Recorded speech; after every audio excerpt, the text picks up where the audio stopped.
The broadcast is now starting. All attendees are in listen-only mode.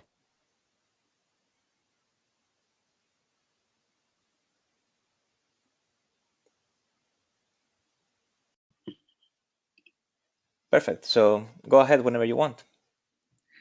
Great. Okay, good. So thank you for joining me. Apologies for that slight technical hitch. A little kind of side story. I had to restart the Mac. One time in my past 20 years ago, I used to be in the Royal Air Force, and we used to have to restart jets as well when I was fixing them at the same time to restart the electronics on there. So the problem hasn't changed in 20 years about restarting computers. So I'm going to talk to you today about how you become authentic at work and at home. We're going to talk a little bit about what authenticity is, and we're going to talk about a kind of a strategy for getting there. And we'll talk about the benefits authenticity gives you, how it helps you manage stress, reduce anxiety, and also how you can gain a sense of lasting confidence. So in the next 40 minutes or so, I'm going to talk to you why authenticity helps you stop struggling with your emotions and gives you more energy to engage fully with your life and your career. I'll talk about how authenticity helps you let go of your limited negative self-beliefs. We'll discuss a very simple exercise to understand what your values are and what's important to your life. And also, I would hope that this presentation, I'll make it available to people so that exercise so you can see that and practice that outside of this webinar. And we're going to talk about why being open and accepting of your emotions and thoughts reduces feelings of anxiety and stress. So the first question, though, to answer is, what do we mean by when we say, what is authenticity? A lot of people, when I talk to them about this, so I'm coaching them, they talk about authenticity and they say, yes, I'm authentic, I just say what's on my mind. The problem with that approach is that most often what's on our mind is not correct. It's a perspective that we have on the world that's normally driven by our mind. And when our mind produces thoughts, majority of the time our mind is producing thoughts that are based on fear, that are based on anxiety, that are also based on our ego. So authenticity really isn't about what's saying on your mind. Authenticity for me is something different. Brené Brown, Dr. Brené Brown talks about authenticity is about cultivating courage to be emotionally honest. She talks about it's about being vulnerable and compassionate, knowing that human beings are all connected at some level. We all struggle. We all have our own personal struggles that we go through. So that authenticity is about us letting go of who we think we should be, or this face that we put onto this world, this false self that we present to the world, and that we need to start to be and embrace who we really are. And I quite like that that kind of approach to authenticity. Well, why does it matter? Well, authenticity is correlated with very many aspects of psychological well-being, including vitality, self-esteem, and coping skills, but also emotional resilience, and resilience being this ability for us to bounce back from upsets and struggles and trauma in our life. Authentic leaders, well, they're more self-aware and genuine. Authentic leaders are mission-driven and focused on results. Authentic leaders, definitely lead with their hearts rather than their head. They're definitely open to emotional experience, and they understand what's going on with themselves, and that helps them understand what's going on with others. And authentic leaders focus on the long term rather than focusing on the short term. So they're not so much down in the weeds all the time. They're sometimes pulling back and looking at the bigger picture. So just expanding those comments out a little bit. So authentic leaders who are genuine and self-aware, they're aware of their strengths, they're aware of their limitations, and most definitely they're aware of their emotions. They're aware of their emotional response right now. We know that emotions factor into a lot of our decision making, and that if we're happy, then we generally make good decisions. If we're angry and frustrated and we're not aware of that, that will generally lead us to make sort of decisions that are not so good, or drive us to behaviors that don't help us achieve our goals. Authentic leaders show their real selves to their followers. They don't act one way in private and another in public. They don't try to hide their mistakes or weaknesses out of fear of looking weak. And this doesn't mean that you have to be completely open in the same way that you would be with your family and friends. What it means, though, is that you try to be the same person in different contexts.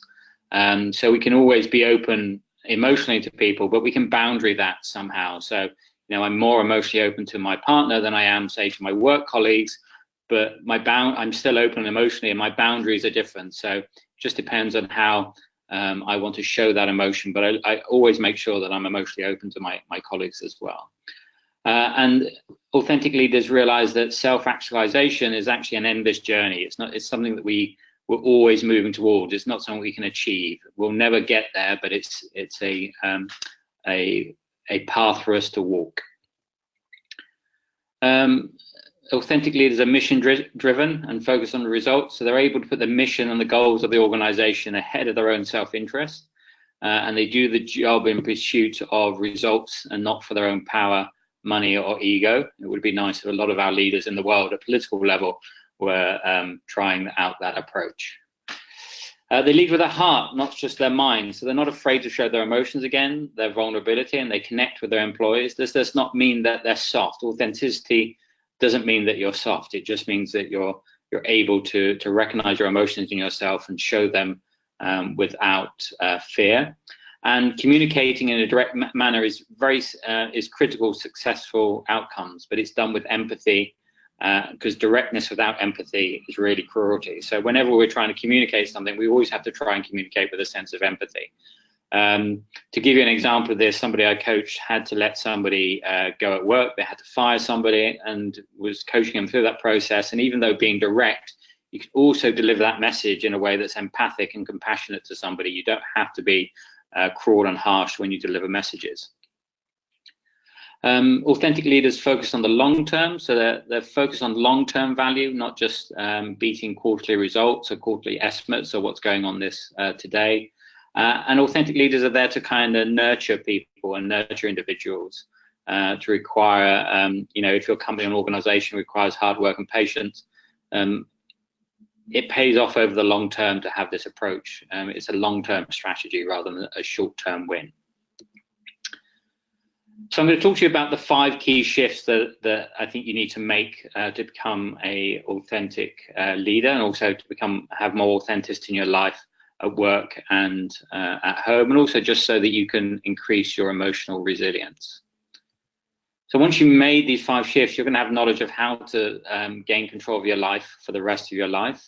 You're going to be able to manage your stress and anxiety that stops you from achieving your goals. A lot of our stress and anxiety that we produce is really about our fear.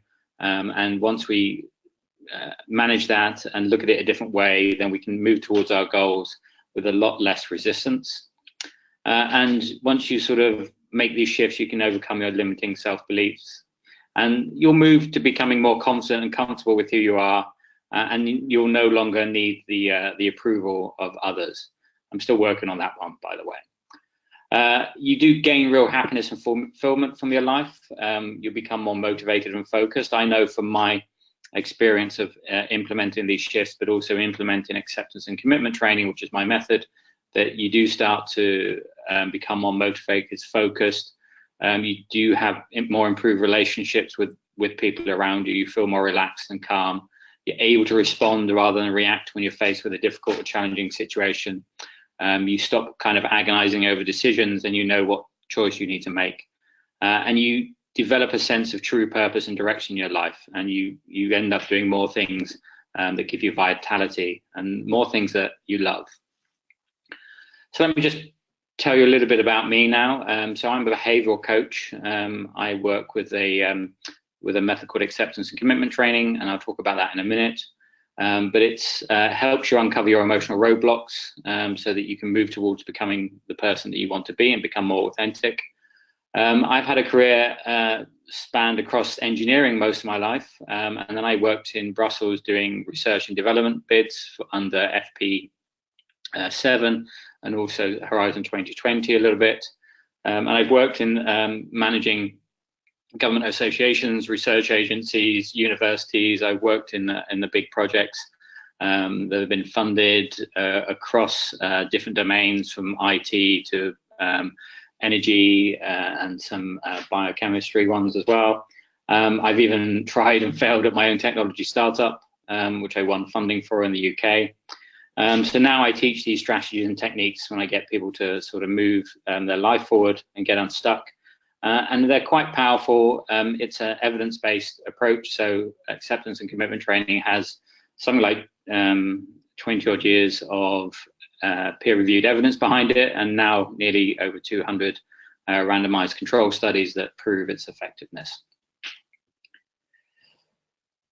So how did I get here? So when I was looking at my own personal development, I realized that most self-help guides and books generally miss the point. And many coaching programs and approaches really focus on learning behaviors without really addressing your emotional experience. And following lists and trying to be like other people doesn't really work. You have to be yourself. So we all see these lists that are on Google or on Huffington Post or on websites, you know, saying do these 10 things now and you become happier, do these 10 things now and you become more productive.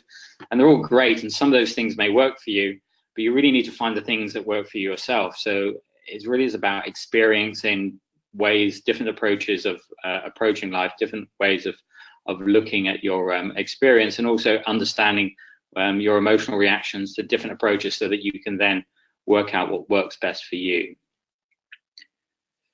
And so because of this, many approaches are missing the fundamental requirements, and this is the emotional part of it, to improving your performance and becoming more authentic. There are so many barriers to your true self, and so often these barriers are really outside of your experience and thus outside of your control. And so to a large extent, any barriers you do have are going to be the internal barriers. And these are the unpleasant thoughts and feelings that come up and try to disrupt you from your path. And so the question is how to deal with these difficult thoughts and emotions so they don't get in the way. Oops, that slide's been repeated. So acceptance and commitment training is really an action-orientated approach to changing your behavior.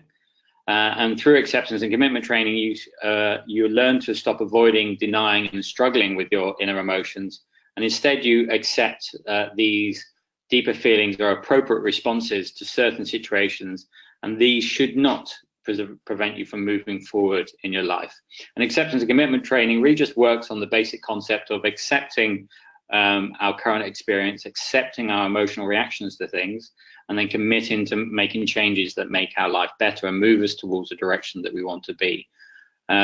Acceptance doesn't mean that we roll over and give up. You know, it doesn't, just because we accept a situation doesn't mean that we don't then have a responsibility to try and change that situation, rather than just accepting it and giving up and not doing any action at all. That's where the commitment part comes in. So the end result from acceptance and commitment training is psychological flexibility, which means contact in the present moment as fully as a conscious human being, and based on what the situation affords, changing or persisting behavior in the service of your chosen values. In more everyday language, that means really holding on to our own thoughts and our emotions a bit more lightly than we do currently, and then acting on longer term values rather than short term impulses, such as thoughts and feelings. And this is the hexaflex in ACTS. So psychological ACTS posits that psychological flexibility is made up of these 6 different areas, and that's awareness of the present moment, a good connection to our values, the ability to take committed action based on those values and what the present moment affords, developing a sense of self as context. So self as context means that we have a story of the way that we have told our lives. We have a story of who we are over our lives. And sometimes, you know, we tell ourselves that story not because it's true, but because it's right and it feels right for us. But quite often that story, you know, means that any way out of that story that we tell ourselves about who we are and how we act means that we have to then end up invalidating that story, and the story isn't true anymore, which is slightly uncomfortable for us to think about, that our stories that we tell ourselves may not be true. So we start to develop a sense of ourself as context, which means that I can be many different things in my life. I can be Gary the partner, I can be Gary the coach, I can be Gary the presenter now on this presentation, and we develop a sense of ourselves as the context that we're in rather than the content that we are. Another technique we practice a lot is called diffusion. Diffusion is this ability for us to put a bit of distance between ourselves and our thoughts. And the last thing we practice is acceptance, and acceptance is about really opening up to our emotional experience and understanding, you know, what's going on for us right now. What is the situation that we're going through currently? What experience are we having currently? Acceptance of where we are in our life currently, without any kind of judgment around that, and normally with a sense of compassion as well. And to give you an example of that, of how acceptance works, so I worked with a client who had once in their past been quite fit and healthy, and now was actually quite overweight and probably bordering on obese, and struggled a lot with this because their image of themselves was this person who was quite fit and healthy, and so where they wanted to go was quite far away. But until this person accepted their current environment, accepted where they were right now, without judging themselves too much, without much criticism, they couldn't make the small steps that they wanted to make towards the goal of becoming healthier. But once we worked on that acceptance part, then they were able to say, okay, well, I know where I am right now. I know this is where my life is right now. So I can make these small movements back towards becoming a healthy person again. This can be, shall we move on? So ACT can be broken down, this hexaflex can be broken down into three things basically, which is being more open, being more aware, and basically being more active as well. So let's talk about a little bit how you get in contact with your values. So why do we have values? What are values for? Well, when faced with a difficult choice, you know, what direction do we take in life? When there's something that's difficult in front of us, how do we know which way to go? And how do we know which choice will be the right choice? So often we don't know whether the right choice is one thing or it's another thing, and we get stuck because we're not sure which way we need to go in life. And how do we act in such a way that we continue to make progress in our life and towards our to our career goals without feeling stuck? So values really are are at the heart of what it means to be a human being. And values are our freely chosen life directions. They're not rules. They're not the things that society gives to us. It's not the things our family gives to us. It's not the things our peer group or organization gives to us. It's not the things that maybe religion gives to us as well.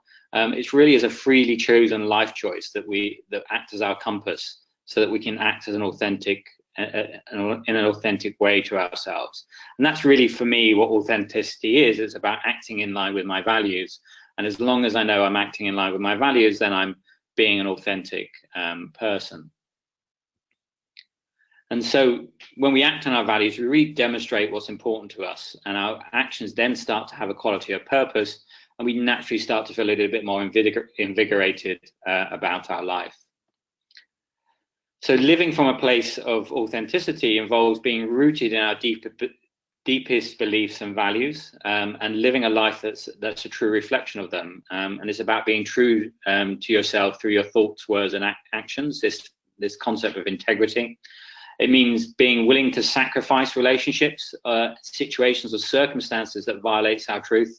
Living based on your values doesn't mean that life becomes easier. It just means that you're able to see whether a situation or circumstance or even a relationship is actually meeting your values. So, for example, if you have a value to have an open and loving and caring relationship with somebody, and the other person is not reflecting that back to you, then you have a choice to make. It's like, well, here's my choice. Do I stay here in this relationship, or do I move forward and try to find that relationship with somebody else? It's the same with work setups. If I'm in an environment at work where the situation is not meeting my values, then I have another choice to make. How do I change myself and my behavior so that I can be in a work environment where my values are being met?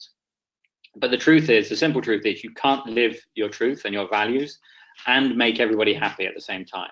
The two things don't go together. So values really connect us to the things that we feel are important rather than the things we think are important. This is a really subtle but important difference.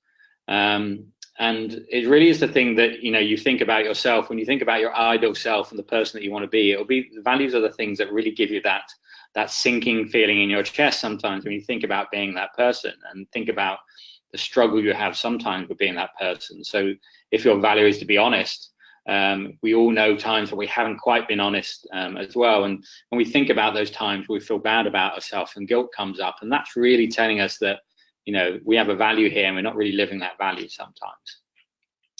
And there are many different ways to uncover your values, your core and sometimes satellite values that we have. And there's lots of different exercises you can do. One thing I ask people to try to do is write a letter to themselves from the future. There's other exercises you can do where you write your own obituary as well. That might be another exercise that you do if you ever were coached by me. I get you to write your own obituary. And it's kind of a nice, powerful way for you to sort of think about the kind of person you want to be in life. So if you were to write yourself a letter from your future, this is how you would do it. You would think about the following questions for about 5 minutes before moving on to the next question. It's just really allow your mind to sort of wonder and think about this thing. And you put yourself maybe 5 years ahead in the future. And think about, the things that you would have done better. Think about the things that you've learnt. Think about the kind of habits that you want to improve, maybe the things you've got better at work and at home, in your relationships with friends and family, what kind of habits you've improved for your health. So spend 5 minutes about thinking about these questions. You can jot down some thoughts. You can maybe do some free association writing while you do this. And then once you've done that, continue to think about your social life, think about your leisure activities, really kind of have a nice deep thought about where you want your life to be, how you want your family life to be in the future, what kind of family life you want, what kind of home life would you like. Think about your career and your work, what you're trying to accomplish at that, who you're working with, what does your career and work actually look like in the future. And once you've thought about all that above, you sit down, you write a letter to yourself from the future, and you daydream. You close your eyes and daydream if you can, and you imagine this ideal future. You imagine yourself 5 years ahead, and think about who you want to be and what do you want to do. Where do you want to end up in life? Why do you want these things? How do you plan to achieve it? I mean, what's your path towards this person in 5 years' time? And when and how will you put your plans into actions? And once you've done that kind of thinking, you can sit down and write continuously for about 20 or 30 minutes and just write your letter to yourself. So I do this exercise. I do this exercise quite regularly. In fact, normally a good time to do this is when you're on holiday. If any of you journaling is a really powerful way for self-improvement. But when you're on holiday and you've got that space, sometimes it's nice to be able to sit down and think about these things. And I wrote something similar to this recently on another holiday. And you really kind of you sit down and start to describe your day in a way that really reflects your ideal day. How would you like to be? So we have a plan to move to Ireland. So that's why there's me talking about how I'm looking out of a window at the Atlantic Ocean on the Irish coast, and it's a stormy autumn day. I talk about my day, about how I'm going to start it, how I start it every day, and what my work looks like. I really try to be descriptive and invoke the details of my ideal life and what I've achieved. And I talk about, my journey of how I've got there as well. Really talk about what you've achieved and your goals and the people that have helped you along the way. Talk about why you wanted this life that you've made for yourself and how you feel now you've achieved it. Really talk about the kind of person that you are now in 5 years' time from where you are now. Really talk about the problems that you maybe had to overcome to reach this new life. And lastly, finish by giving yourself some advice from the future. And when my clients do this, common advice is like, don't worry so much, keep trying, you're going to get there. It's kind of all this nice self-compassion that my clients give to themselves by doing this exercise. And really dream while you do this exercise. Just write and don't stop. And really, write for at least 20 minutes, but if you can, write more, and be really ambitious. You know, no one's going to see this. You don't have to show it to anybody. You're writing for yourself. Really imagine a life that you want, a life that you feel is worthy, exciting, productive, creative, and meaningful. Really let go with this exercise.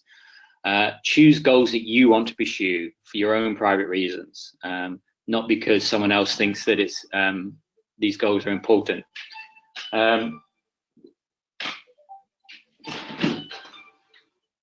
Sorry, I had a phone call coming through. I just need to ignore that. And not because somebody else thinks these goals are important. You don't want to live somebody else's life. You know, include your deepest thoughts and feelings about all your personal goals in this exercise.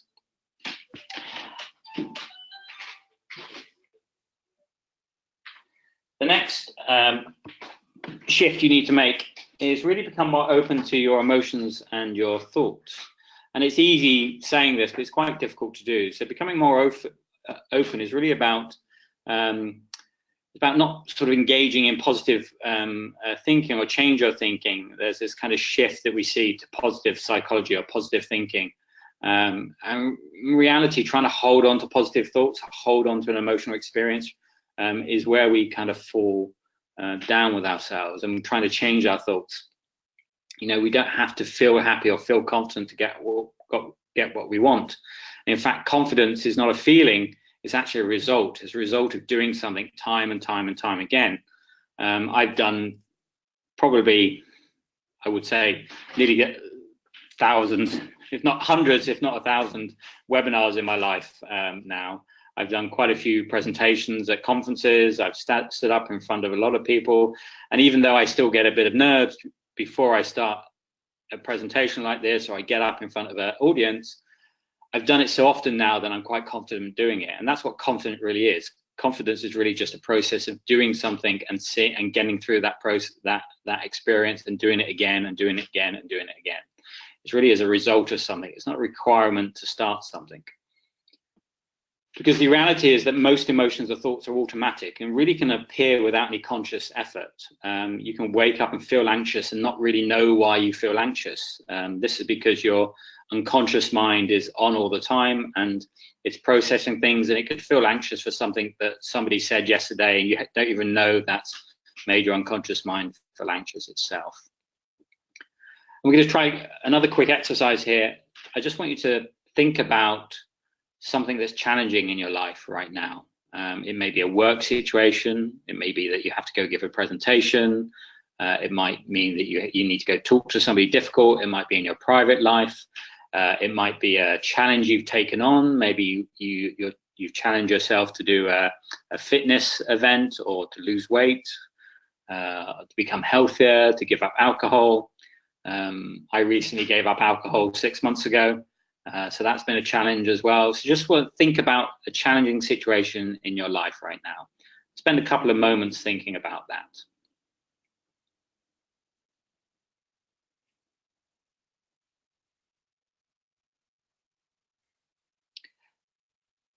I just want you to notice what your mind does while you're thinking about that challenging situation. You put your space into that, your mind in that space.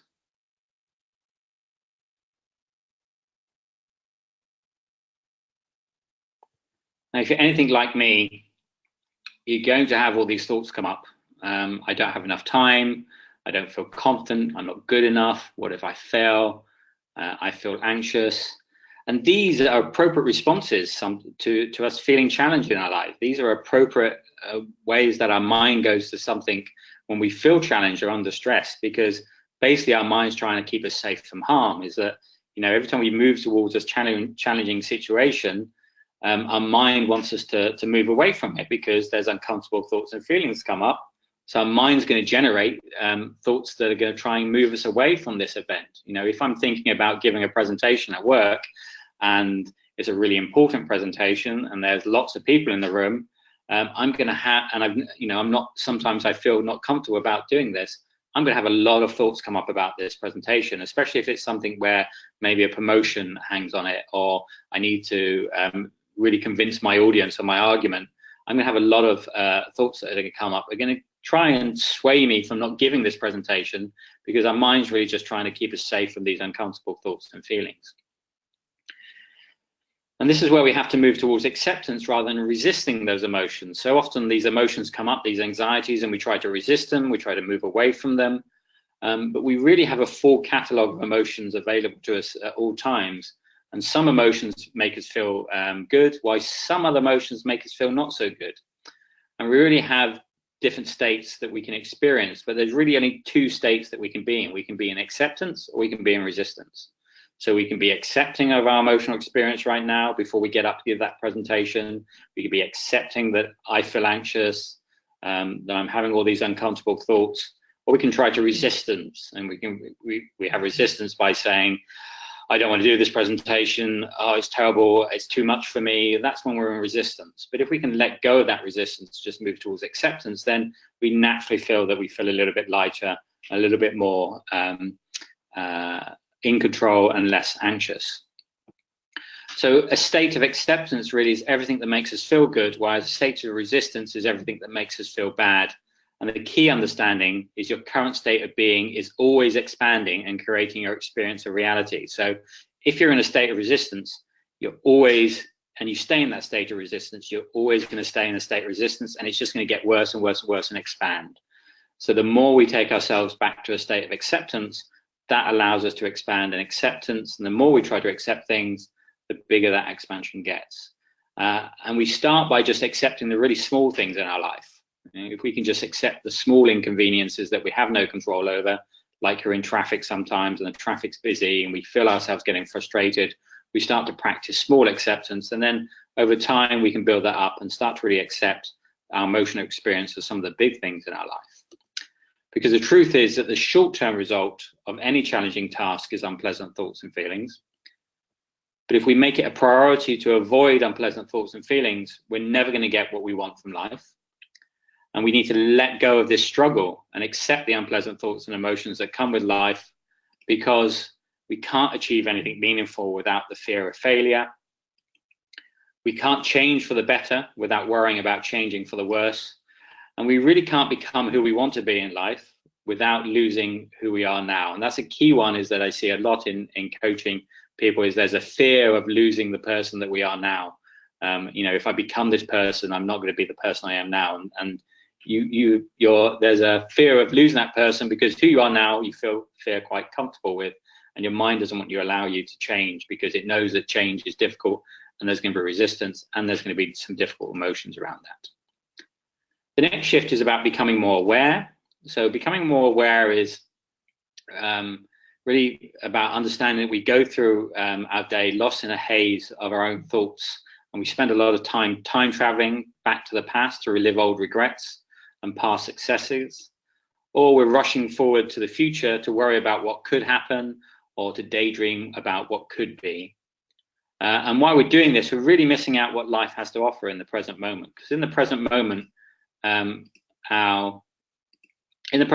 our fears about life are really not valid. So if I have a fear about not paying my bills, I have a fear about how much work I've got coming in, if I don't get any leads getting in, if I'm worried about that all the time, then I'm not going to be in the present moment doing the action that I need to take to make sure that I go out there and do work and get clients in, do events, promote my business. And it's the same for everybody in their life. Whenever we're time traveling in the past or the future, we're not in the present moment. And normally in the present moment, our worst fears and our worst anxieties are not supported. The next shift is really about becoming more active. So this is about us making those choices. So once we've worked out what our values are, it really is about having that committed action to take action based on our values, but also understanding that if we have a value, that we can have several different actions that can represent that value. So if I have a value to help people in the world I can do that through my work in being a coach.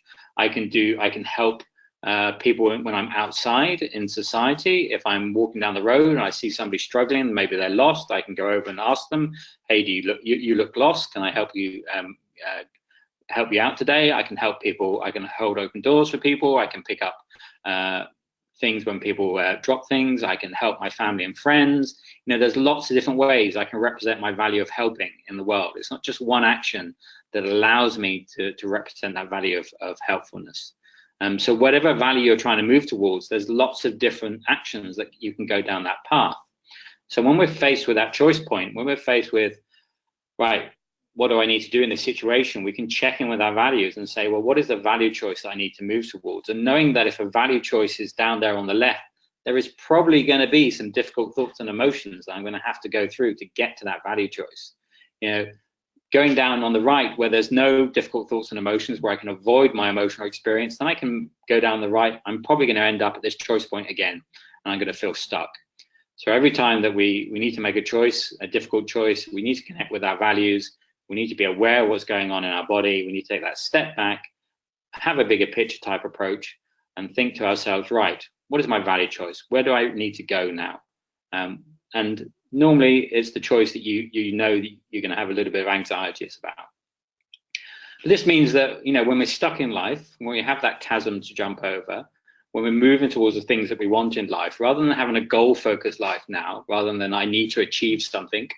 And I know from my work, working with scientists and researchers quite a lot, that academia is a very achievement-focused environment. It really is about achievement. It really is about how many papers you put out there. It really is about how many badges you've got. And a lot of people get focused on that achievement rather than stepping back and saying, okay, hold on a second. Am I moving towards my values here? I mean, it's okay to achieve things, but the achievement should be a signpost on the route towards your value set. Where am I going in my life? What's my values? And we move towards having a value-based focus on our life rather than a goal-focused life. And the last thing I'm going to have to say is that you really have to invest in some mentoring. In most cases, if you've been stuck, or you feel stuck, or you haven't become the person that you want to be in your life and career, you've probably had a lot of time, decades maybe, operating that way, and you suddenly don't get unstuck overnight. The mind is quite insidious. It will take different routes to try and get you to avoid things. It will come up with new excuses. It will come up with new reasons all the time for you to avoid doing the work that you need to do. So it's nice to have somebody that can reflect that back to you, so that you can see yourself as through the mirror of coaching, so that you're supported and you're in a nice, safe environment, so that you can talk about your behaviors with somebody who's going to be able to reflect it back to you and also support you in making those changes. And I know that at times I've had the best intentions to change my behavior, but the same behaviors keep coming up and up, and my thoughts, and they keep coming through, and they keep me stuck. And there's also times, as we become more self-aware through this process, as we become more authentic, we become self-aware, you will become frustrated and angry with yourself and with other people as some unsettling truths come up about your behavior and yourself that you probably kept hidden from yourself. There's always these parts of ourselves that we know about ourselves, but we ignore. There's also parts about ourselves that we don't know about ourselves and that are hidden from us. And sometimes uncovering those parts of ourselves is quite difficult. But you must make a commitment to change, to become the person that you want to be. If you want to be your ideal self, then you have to make that commitment to change. And commitment's a choice, it's not a feeling. If I commit to something, then I'm making a choice to commit to it.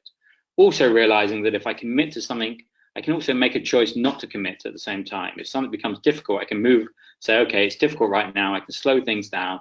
I can move back my commitment as well. We can take small steps towards our goals, our ideal selves. So just share a story of one of my clients who I've worked with quite a lot, Catherine. So she's a research fellow down at Curtin University in Australia. When I first started working with Catherine, she was really stuck. She was stuck on a Nature paper that she wanted to get in on shark evolution. She was considering leaving academia because she found the stress of home and work balance too difficult to manage. She had a young son at home. She had a partner who worked away all the time. She was just really didn't know where she was going. So we worked quite intensively together over a year, and we've completely changed her life. So she's gone from feeling really lost and stuck, questioning her career choice, questioning even her relationship. And now she's really stepped up. Her relationship has changed at home. She's connected with her partner again, made sure that she's connected with her values again, and communicated her values to her partner, and then got a partner on board with these values, so that a partner took on more work at home so that they could have a more balanced life together. Also that that allowed her then to free up the time at work. She stopped being so focused on pleasing people at work, and this is the point about sometimes living your values. You can't make everybody happy. She did that. And that meant that she started to change her work environment. She got more time back. She succeeded in putting the paper into nature and it being selected. But also recently, I'm really happy to say that she's continuing this leadership journey. And from at the start thinking about leaving academia, she's now fully engaged back at work again. She was selected for Homeward Bound. I'm sure some of you, hopefully on the webinar, know what Homeward Bound is. This is where some women in STEM are taken to Antarctica on a leadership coaching course. So she's been selected that for 2019, is now really busy fundraising to achieve that goal. So a complete turnaround to where she was when we first started working together. So my promise to you was this step-by-step strategy on becoming authentic. So I'm just going to recap that. So there are really many different barriers to becoming your true self. And so often these barriers are really outside of your experience and thus outside of your control. So any barriers you do have are internal. There really are the unpleasant thoughts and emotions that come up, which try to sort of disrupt you from your path. And it's your state of being that is the cause. And all you have to do is go to the cause of all things, your state of being. And once you make the changes there, then the outside world will catch up with you to match your inner world desires. And you are literally a mirror to the world around you. And a caveat around that is so often, sometimes the world doesn't catch up with you. And when people don't notice the changes, or some people, still don't reflect back what you're giving to them, that's when you start to notice the relationships in your life that you maybe need to move on, you need to work on more, you need to have more conversations with. Really stop your storytelling that you tell yourself. We always tell ourselves these stories, and we tell ourselves these stories of other people. So whenever you feel, we use the word triggered, but whenever you feel frustrated or angry about something or an event that's happened in your life, really sit down and talk to yourself about the story that you're telling yourself. Reckon with your emotions and your thoughts. Understand how start to know yourself, so you start to know when you're snagged with emotion. I know when I'm snagged with emotion. I know where my mind goes when I start to get snagged in emotional situations. And then, I start to tell myself stories about other people and what's happened and what the situation's like. So I tend then just to write down that story, and I ask myself, what things am I making up? What things are not true here? And what is true? And what things about my story do I need to know more? And once I understand that, I can go check my story with myself, but also more importantly, I can go and check my story with other people. Instead of reacting, I can start to respond as well. One of the tips for dealing with negative self-talk, really try to talk to yourself like you would talk to somebody you love. Think about your child self. If you could imagine yourself being that 9-year-old child again, and going through the kind of emotional experience that's keeping you stuck now, think about the kind of things you would say to your child self. You would probably say things like, it's okay, you've got this, you're doing the best that you can. Self-compassion isn't weakness. Self-compassion really is just telling yourself that, you've got the ability and the strength and the resilience to get through this process and become more authentic itself. And really start to think about giving yourself and other people more empathy versus sympathy. So sympathy is more like, I don't want to be you. When we're showing sympathy to people, we're normally saying things like, yeah, it sucks to be you, I don't really want to be you. But empathy is something different. Empathy is, I'm with you with this. I can feel the same emotions as you. I can imagine feeling those emotions as well if I was put in that situation. So empathy is a different thing. So really start to think from a point of empathy rather than a point of sympathy. So what you need to do, you really need to connect with your values. You really need to become more open to your thoughts and emotions. You really need to become more aware and self-aware. You need to become more active. and you invest in mentoring or coaching, whether that's with me or somebody completely different, really take that time to sit down and find somebody who's gonna that you can work with, that's gonna feed back your behaviors and feed back things to you in a nice, calm, safe, and compassionate way. And it will tell you the truth rather than tell you what you want to hear. And so these 5 shifts are really the thing that gets me and my clients moving. It's really the thing that has got me moving as well in my life and stopped me feeling stuck. If you want to take a free call with me to talk any of this through, just go to garybridgeman.me/take action, or just visit my website. I'm more than happy to take questions now if people have got questions or comments. Other than that, thank you very much for spending the time to listen to me drone on about becoming more authentic. Thank you very much for this nice and inspiring talk. A lot of tips to hopefully live better. We have some time for questions. So if any of you want to ask a question to Gary, just raise your hand. There is an option there to raise your hand in the list. I will give you the microphone. Just introduce yourself and ask the question. So whoever wants to ask any question.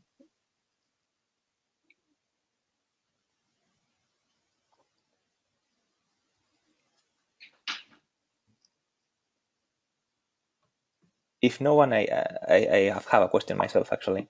On one hand, I've seen that you mentioned the importance of living in the present, of not thinking that much in the future, the past, but at the same time, you want to become someone different, something that you are not now, which is thinking about the future specifically, and even writing a letter from yourself in the future. Isn't that some sort of contradiction? Yes, I can see where the contradiction will come up. I'm suggesting that when we're not actively taking a choice to think things through, so thinking can be an active choice. So I can sit here and actually think about something and say, okay, I need to work out a problem or a solution to something, and I can put my mind to work on that. But so often we're just completely unaware of where our mind is, and when we're doing mindfulness training or meditation, what we're really training is this ability for us to notice that suddenly our mind has gone off on a thought train without us even putting any effort into it. So the difference between that is like deliberate cognitive effort to think about something compared to automatic thought thinking. And so when it's the automatic thinking, that's so often about sort of the future or the past, and that's what we want to try and not stop, because we can't stop it. Just be aware that it's happening. And then once we're aware it's happening, we can go, right, I'm having those uncomfortable thoughts and feelings again. Let's come into the present moment. A really good exercise to do when that happens is an exercise called the 3-minute breathing space.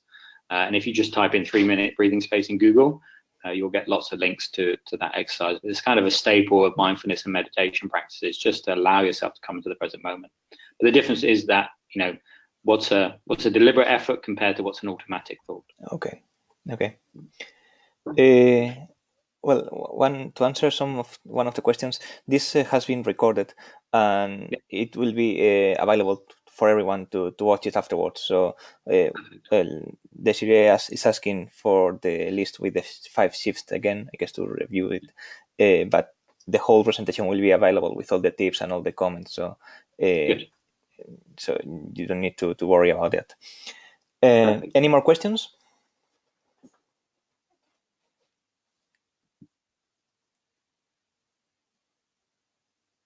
Okay, there's not that many questions this time from the audience.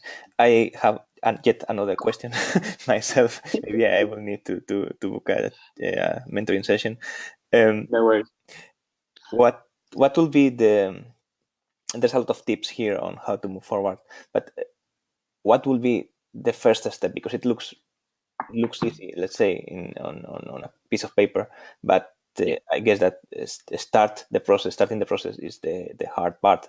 So how do you start implementing all these changes, because that will affect the whole order of life? It's not just one particular aspect. Yeah, that's a good question. The first thing to say, the starting point generally is different for different people. So it depends. So some people, we start with values. Some people it's like, okay, you're quite self-aware of what's going on at the moment. So we start a lot with value work, but sometimes it's difficult people to think about what they value because their anxiety is so high, the stress is so high that it's very difficult for them to cope with that. So then we start with self-awareness and mindfulness type approaches, just so that we can get people a bit more into the present moment. I think it's always good, regardless of whether it's values or self-awareness, is really just to start with self-awareness. That's the biggest thing to start with. And I know that mindfulness and meditation has got too much in the popular sphere at the moment. It's kind of edging towards popular psychology.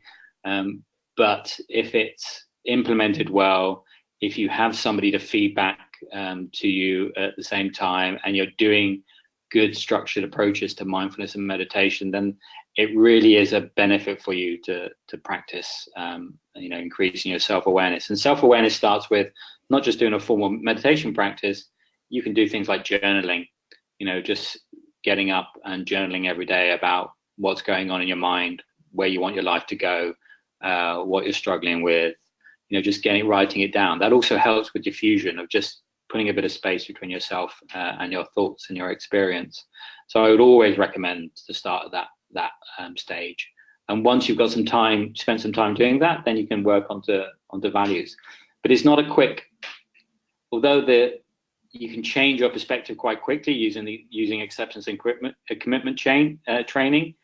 It's not a quick fix. It's about understanding where you are now and thinking, right, if I want to change the way that I am in the world, or how I am in the world, if I want to become more confident and deal with my anxieties I have about confidence, then that means I'm going to have to expose myself to situations where I don't feel confident, where I have this anxiety.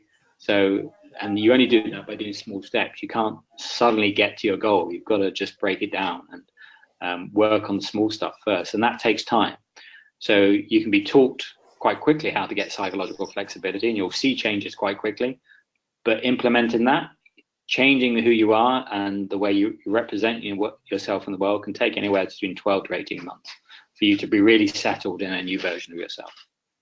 Mm-hmm. Okay. Well, thanks for the answer. So any question now from the audience after having have time to think about it?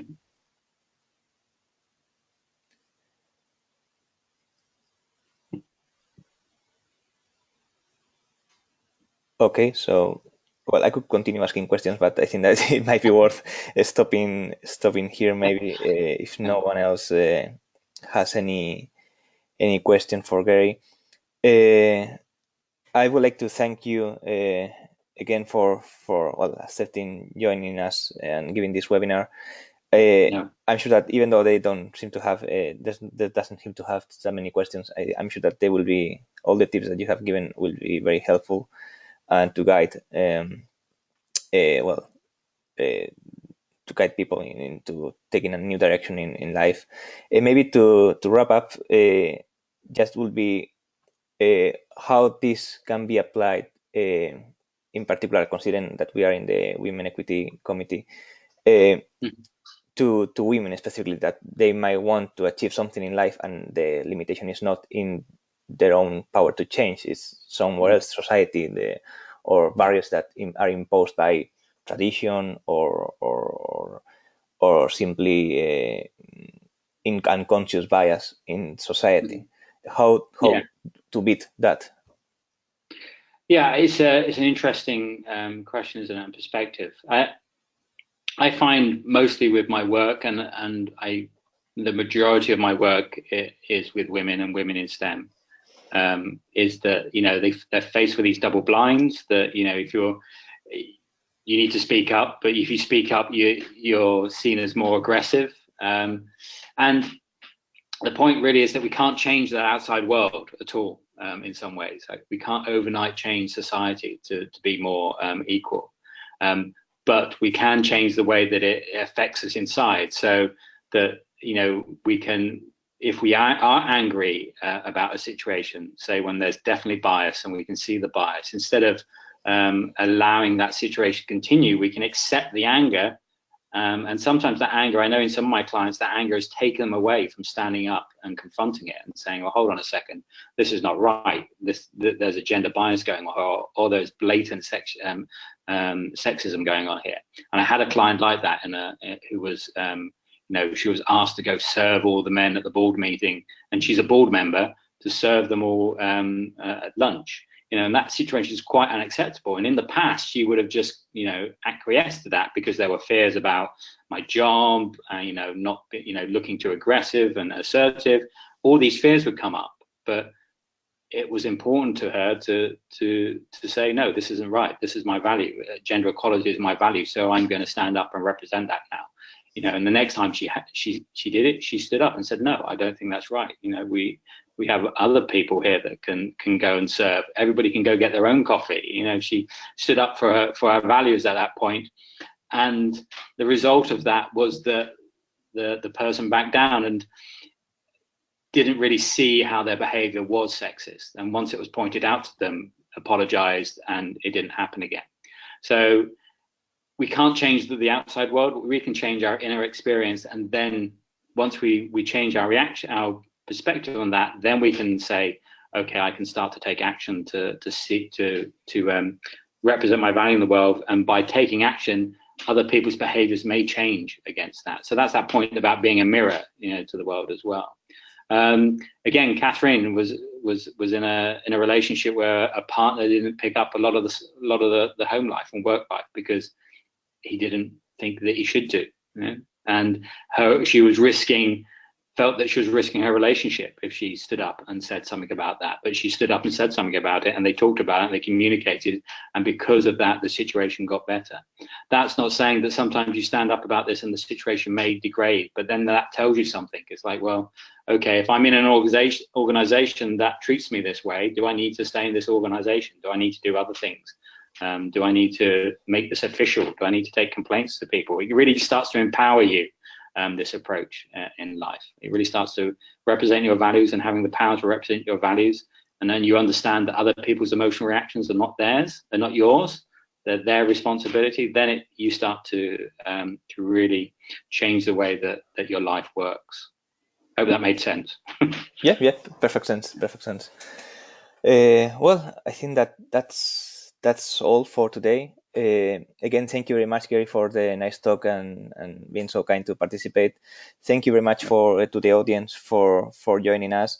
And again, this recording will be available soon, disseminated among your friends, your colleagues. I hope that it will be helpful, and you could implement some of these things in your life. So thank you very much to everyone. You're welcome. Have a really good rest of your working week. Thanks. Bye.